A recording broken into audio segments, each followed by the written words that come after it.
Tonight is not a mood, it is a threshold. And thresholds do one thing with brutal honesty. They reveal what has been quietly true for a long time. March 2nd to 3 brings a total lunar eclipse, followed immediately by the 3-3's mirror date, and then the Lantern Festival, closing the Lunar New Year window. 3 signals, stacked, with no recovery space between them. This is not a week for decorative conversations. This is not a week for "we're fine" language. This is a week where relationships show their real operating system. Here is the headline. When an eclipse pulls the tide, the mirror date repeats the pattern, and the festival closes the reset window. The question stops being, "How do I feel?" and becomes, "What is this relationship built to hold?" People sense it first in the smallest places. The pause before a reply. The way your chest tightens when a name lights up your phone. The sudden exhaustion after a normal conversation. The urge to say something you have edited down for months. This is the nervous system filing a report. It is not drama. It is data. And if you have been carrying a relational backlog, this week does not allow you to keep calling it temporary. That is the pressure of a threshold. It turns later into now, not because the universe is theatrical, but because the cycle has reached its decision point. Let's talk about why these stacked dates hit so hard and how to move through them with precision. A threshold is a passage point. Ancient cultures understood this long before anyone had modern language for stress responses or attachment patterns. They built calendars around crossings, seasons, harvests, rites of passage, mourning periods, and the moments in the sky that reminded humans their plans were not the only force at work. Eclipses, in particular, were treated as public markers. Not because the sky guaranteed specific outcomes, but because the experience was undeniable. The light changes. The air feels different. Everyone notices. In a community, that shared noticing becomes a mirror. And in relationships, shared noticing is everything. That is what a total lunar eclipse does symbolically. It creates visibility around what has been living in the dark. In the signal calendar framing, it's a visibility event for emotions, for what has been tolerated quietly, and for relationship truth rising without a clean script for resolution. No one receives a perfectly formatted conversation. What you receive is pressure, and pressure reveals structure. Then March 3rd arrives, and it is a mirror date. Mirror dates amplify pattern recognition. It's an echo day, especially when it lands right next to an eclipse window. People reread signals. The same argument, the same silence, the same financial tension spilling into intimacy, the same feeling of being needed only when convenient. The mirror does not invent anything. It reflects. And then the Lantern Festival closes the Lunar New Year and Spring Festival window, the cultural reset arc. The signal calendar frames it as closure of the reset window, an anchor for consolidation, integration, and deciding what the new identity keeps. That last piece matters. Closure brings selection. Not everything comes forward. Something gets left behind. So here's the real broadcast translation. This week is a relationship audit, not a punishment. If you want one primary lens to hold the whole week, it is this: temporal and threshold cycles. Because the eclipse is a threshold. The mirror day is a threshold echo. The Lantern Festival is a threshold closure. Same pattern, 3 angles. And when thresholds arrive, people default to 2 bad strategies. The first is escalation. You push for a verdict. You demand immediate clarity. You mistake intensity for truth. You say the sharpest version of what you feel, and then call it honesty. The second is disappearance. You swallow everything. You perform calm. You tell yourself it's not the right time. You trade your real needs for temporary stability. This week punishes both strategies because escalation breaks trust and disappearance breaks you. So what is the third way? The third way is disciplined truth, not the truth that unloads, the truth that clarifies. Disciplined truth starts by naming the threshold you are in, not out loud to everyone, but internally, with clean language. This is a crossing point. That means old rules stop working. In relationships, old rules look like this. I'll be easier so they stay. I'll stay quiet so we don't fight. I'll accept the half effort because the alternative scares me. I'll keep a relationship alive on memory instead of current behavior. A threshold cycle ends those bargains. Now let's bring in the mirror date layer without making it mystical. Numerology, at its best, is a pattern language. It's a way people track repetition, pacing, and cycles of value. A mirror day like 3 to 3s highlights repetition and reflection. What repeats is what requires attention. Not because a number controls you, but because repetition is the mind's way of pointing at a loop. So here's the mirror question for March 3rd. What have you been experiencing twice? Twice in the same week you felt dismissed. Twice you were the one to repair. Twice you said yes when your body said no. Twice you waited for a message that never came. Twice you promised yourself you'd speak up, and then you didn't. That twice is the mirror. It is not a superstition. It is a signal that the loop has matured. Now we bring in the Lantern Festival layer as a cultural and seasonal closure. The reset window ends. That does not mean your life becomes instantly clean. It means the starting over phase stops being symbolic and becomes practical. You decide what stays in the new timeline you're building. This is where relationship intelligence becomes real, because many people use reset seasons to fantasize. New year, new me, new love, new friends, new boundaries. But closure seasons force a different question. What behavior proves the reset is real? So let me give you 3 real-world examples. Because thresholds are not philosophy. They are lived. Example 1. The peacekeeper relationship. A woman I'll call Elena built her long-term partnership around emotional management.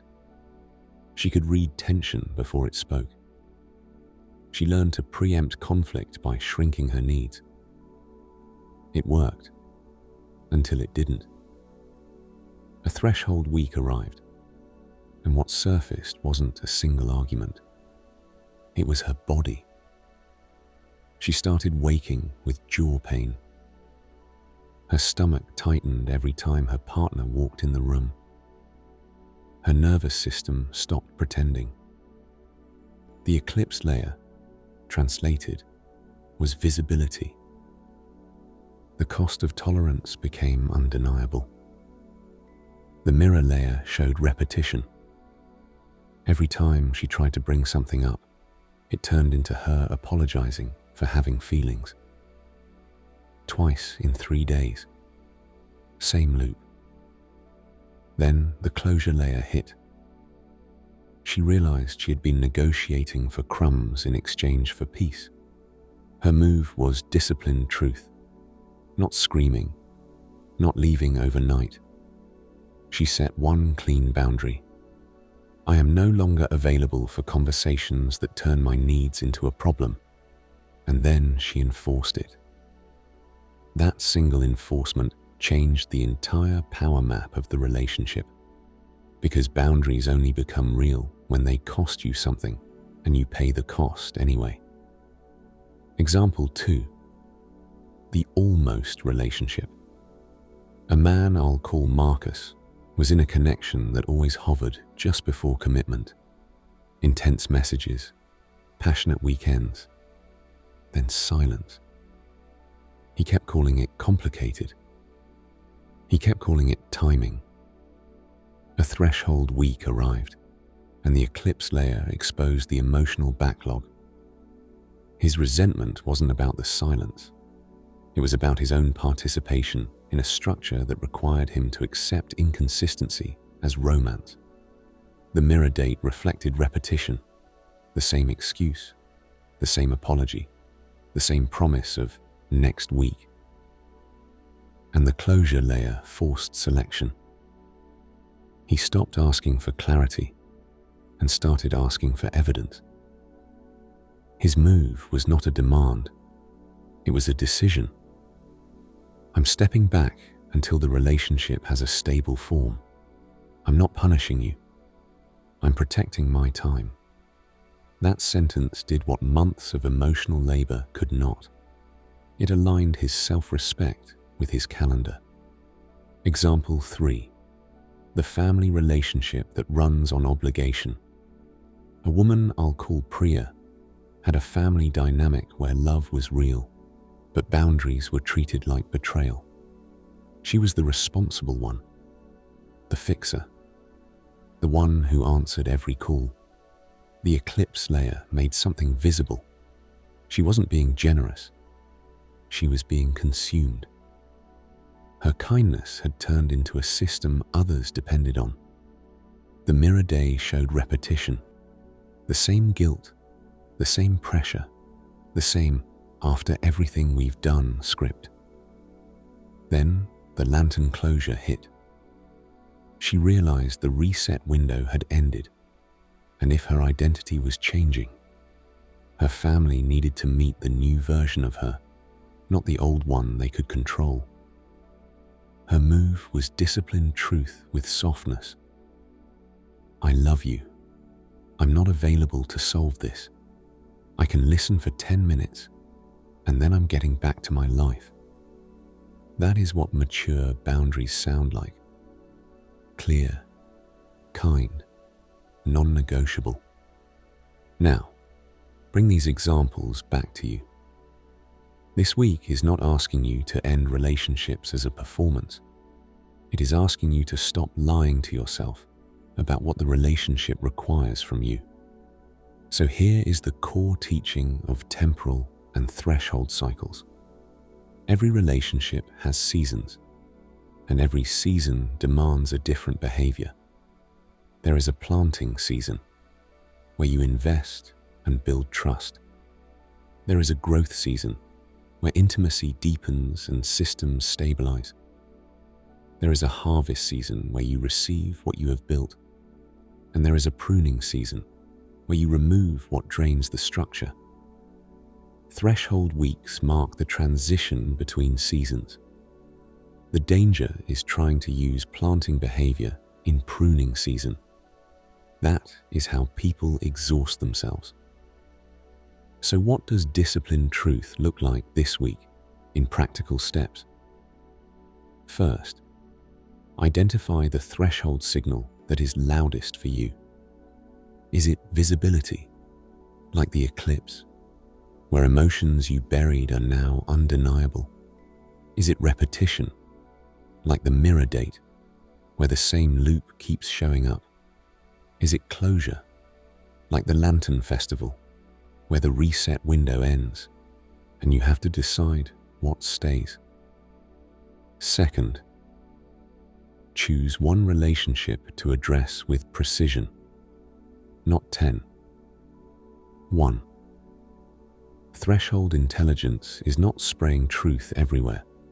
It is selecting the pressure point that changes the system. Third, translate emotion into structure. Instead of, "I feel unsupported," say, "When I ask for help, the follow-through disappears." Instead of, "You don't respect me," say, "When I set a boundary, it gets treated like an insult." Instead of, "You never listen," say, "When I bring up something important, the conversation turns into defending instead of understanding." Structure language creates accountability. Emotion language creates debate. This week rewards structure.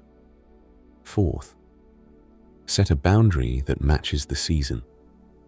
In a threshold week, the boundary is not about controlling others. It is about changing your participation in the loop. If the loop is overgiving, the boundary is time-limited access. If the loop is inconsistency, the boundary is refusing ambiguity. If the loop is disrespect, the boundary is ending the conversation the moment the line is crossed. Fifth, expect grief, not because you made the wrong choice, but because thresholds involve endings. Even good endings carry grief. This is where people get confused. They set a boundary and then feel sadness. And they interpret sadness as proof they should go back. No. Sadness is the price of becoming real. Now I want to bring the Lantern Festival closure in one more time, because culturally it matters. The Lantern Festival symbolizes light, community, and the end of the Lunar New Year window. It's the moment where celebration meets integration. You carry the reset into ordinary life. So let me ask you something sharp. What part of your relational identity has been New Year talk, but not lived behavior? Do you keep saying you want healthier love while still negotiating with inconsistency? Do you keep saying you want peace while still staying in conversations that punish honesty? Do you keep saying you want mutuality while still being the only one who tracks emotional maintenance? A threshold week turns slogans into receipts. And here is the part people miss. These signals are stacked for a reason in human experience. Visibility, repetition, closure. That sequence is a complete cycle. First, you see it. Then you notice it repeating. Then you decide what ends. That is how relationships evolve. Now, if you're hearing this and thinking, "But what if I lose them?" I want you to hear the real truth. The relationships that require you to betray yourself to keep them were already costing you more than you admitted. So here is your embodied move for this week. Pick one sentence you have been avoiding and make it clean. Not cruel. Clean. I need consistency, not intensity. I'm not available for being spoken to like that. I will not keep carrying this alone.